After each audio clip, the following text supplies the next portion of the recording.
的一次改装手机的机会，它可以给你把原装屏幕都拆下，来一个无中生有，只为提升电池容量。事情的起因是收到一位粉丝寄来的一部 iPhone SE3，作为2022年发布的一款小屏手机，小巧便携的同时，搭配 A15 仿生芯片，强劲的性能受到不少人的喜好。但经过几年的使用，续航能力的不足也成为了其的短板，所以被送来过来，要求保留小巧的同时，续航又迎来翻天覆地的变化。你太霸道了吧！年底32号给你升组长，相信我。咱们话不多说，专业的事情交给专业的店师傅，可以麻烦别人的事情，咱们就尽量不要麻烦自己。用工具打开手机的屏幕，再依次拧下所有挡板的螺丝，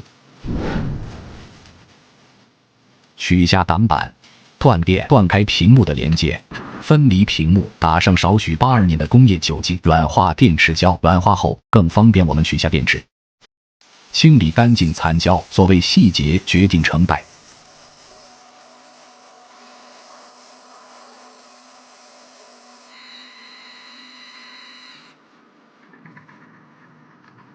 清理干净后，先装回屏幕，拿出我们6700毫安的大容量电池。所谓时标孰强孰弱也是一目了然，为其贴上张崭新的电池胶，将其装入机身。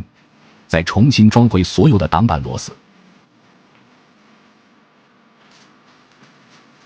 未发热处装上几块特殊材质的散热片，为其辅助散热。合上屏幕，拿出我们定制的6063航空铝材质的边框，为其打上一卷结构胶，让其可以做到日常的防水防尘，紧密贴合。